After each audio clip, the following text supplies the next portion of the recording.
Hello, my name is Charlotte Johnson and I am the Project Coordinator for Newbattle Abbey College's Sharing Our Heritage project.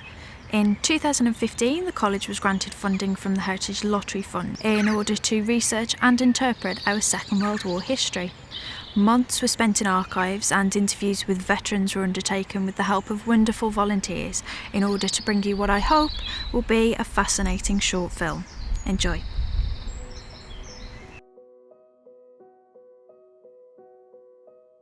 Newbattle Abbey has a rich history that spans almost a millennium. The house we see before us today dates from the 16th century, but the building upon which it was founded has had an illustrious past.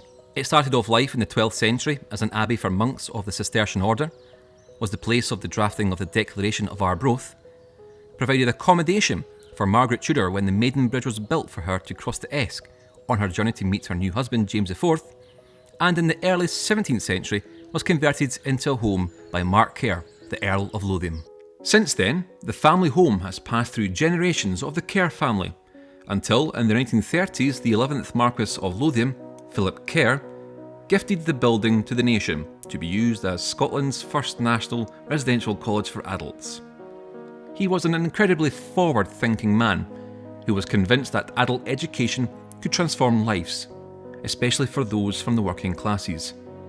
Newbattle Abbey College therefore opened in 1937 as a place for learning, contemplation, debate and rhetoric. However, Kerr's victory in establishing Newbattle was short-lived. In September 1939, with the outbreak of the Second World War, Newbattle was requisitioned by the War Office to be used for training troops. This is where our story begins. Until now, little research had been done into the military training base located here at Newbattle. But in 2015, Newbattle Abbey College was awarded funding from the Heritage Lottery Fund to share our World War II history. Months of research and tracking down Newbattle veterans from around the UK has uncovered a wealth of information about an almost forgotten past. Newbattle Abbey College was truly pioneering, the first adult residential college in Scotland. Under the guidance of the warden, the Reverend A.G. Fraser, students were invited to immerse themselves in study by the banks of the River Esk. In 1937, the first instalment of students arrived.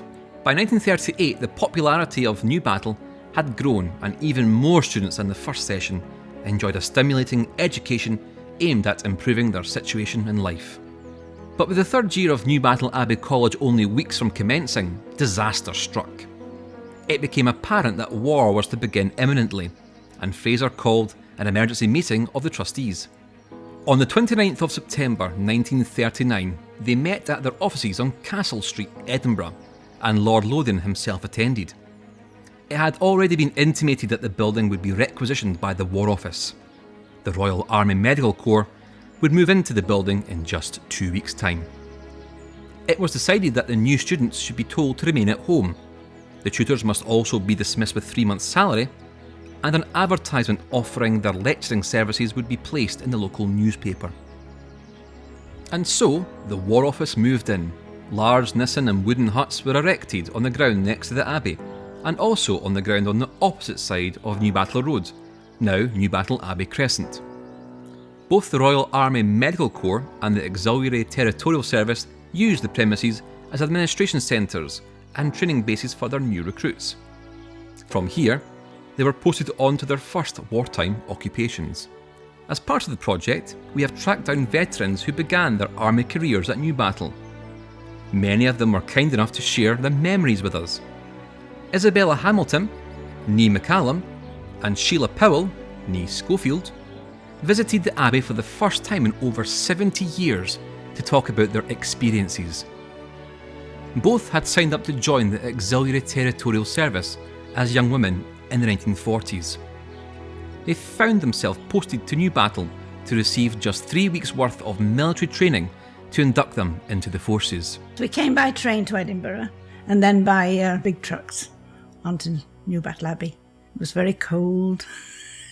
When we got here, there was a sergeant at the railway station because we all had to get a certain train, you see. This sergeant, she got us all outside. We were all outside, higgledy-piggledy. She says, line up into threes, just like that. So we all gets into threes. She says, and when I say by the left quick march, it's by the left foot and the right hand. So she said that, and off we went marching downhill. Well, some had high heels on. Some had big suitcases. I mean, I was minimal. I just took what I needed. So I wasn't so handicapped as some of them. And then we were down and into Dalkeith, the wooden huts. Well, my first impression of the wooden huts, 26 at one end, 26 at the other end, and a stove in the middle, a coke stove in the middle to heat you up. Out the back was what they called the ablutions. There was 2 baths, and I think there was 4 showers in each place. And then, of course, the wash hand basins. Primitive, but it served its purpose. We weren't allowed to light the fire until a certain time because we only got 1 tub of coke and a small quantity of coal and sticks to get it going. But once we got it going, it was really good. It did warm up the hut, though, till unless the wind was going one way and the smoke came back. Smoky Joe's. We had to do what they called barrack your bed, which was you folded your blankets in a certain way. And then you took one, you had 4 blankets, 3 of them on this, and then you had one that you wrapped round about. And you had labels on your blankets with your name on it. And those labels had to be dead straight down the middle. If you hadn't got them right, so be it. First thing we did when we came here, of course, was to go and get our uniform. You stood in front of a counter, and the girls behind, and they just looked at you, guessed your size, and threw the stuff at you. And that was like a pantomime. You're getting jackets that were too big for you, ones that were too small, skirts that were coming to your knees, and 2 jackets, as far as I remember. Long khaki bloomers, and short white pants. Stockings, yes. And of course, there'd be shirts as well. Collars and ties. It was all creased up. I remember the next day we had to go for eye tests in the castle. And the soldiers were shouting at us, why don't you press your uniforms? We couldn't. Well, it was more or less down to the actual training of getting lectures on military law. It was mostly about lectures on drill. Of course, you had lectures on health and how to behave yourself and everything like that. But it was mostly on drill. How to do a courts martial, because I've never done one yet. But that was one of the things we had to learn and get our inoculations. TTAB we got. That's tetanus, typhoid, and I can't remember what the others are, but that's what we got. Arms were way out here, some of them, and some just had a little red patch. Others were completely laid low with them. They had to go to bed. But me, it didn't seem to trouble me so much. We had marching in the morning one week, and then in the afternoon the next week. Well, I loved the marching because I was so fortunate I had done it before. My mother ran the Junior Girls Air Corps in where we lived in Stretford. And of course she wrote me in. I was a lieutenant. And so we had an ex-sergeant major drilling us up and down, and I was jolly good at it. So, of course, when people first learn to march, they don't know their left from their right, they don't know how to turn or anything. Of course, I stood out with being through that before, and they had me the marker at the front, and I loved it, just loved it. I would say this was a camp where they just got you ready for going out into doing a proper job. Well, we had some drill, putting your gas mask on and off, because you had to be quick with it, obviously, get them out. And then we were taken into this hut. Door was shut, and some glass, I don't know how much gas was filtered in, and you had to take your gas mask off and inhale it. And it left the most terrible, tight feeling in your chest. It's something you never, ever forget. And it's pretty scary, really. Just to show you that you had to always have your gas mask with you and be prepared for it. What they used to do was when you'd had your meal, the orderly officer would come round and she would say, any complaints? To know if the meal was all right, you see. And I never bothered myself about it. I was quite happy with what I got. So anyway, they had a meeting of a representative from each platoon or squad or whatever it was, to go to this meeting about the meals. And I got landed with it. I didn't want to do it because, I was quite content. So they said to me, have you any complaints? I said, no. I said, no, everybody seemed to be quite content with what they got. I says, I had no problems. She says, what are you doing here then? You could go to the mess at the night, and it was very enjoyable, really. And then we could go out after a week or so. We could go out and around Dalkeith and go in the. We didn't go to pubs really in those days. Just go where other youngsters were. Yes, it was very enjoyable. I remember a nice Polish boyfriend I had. He was a perfect gentleman. He was lovely. I didn't treat him very well. Came down to how he found out where I was, I don't know, because when I got posted, I didn't have time to tell him, and I just went down to Shrewsbury. And blow me, he turned up at the billet that I was in. How did he find his way there? And what did I do? I had another boyfriend by that time, so I took him back to the train station. He sent him back again. How cruel. You made a lot of friends, but then it was short-lived friendship. Because I don't know, there's only one girl's name I can remember who came down to Gresford with me, and that was Margaret Ross. She came from Dundee, and I don't know what happened to her. I was waiting to get in to train as a nurse. I was too young. I think you had to be 18 before you could start there. So in between times I got a bit fed up and joined the ATS, and my father wasn't very pleased. When you think about it, I had 4 brothers in the forces. One was a prisoner of war and one was killed. So it was a bit of a shock to them. Went down to the recruiting office in Dundee, and I didn't realise within 10 days I was in. I just wanted to do something different. So I waited till I could get out, and things were easing in 1945, so then they let me go. And I joined the ATS. I went to Liverpool to join the Wrens because my father had been a master mariner. He had command of his own ship, and I thought I'd join the Wrens easily, but they only wanted cooks and orderlies then.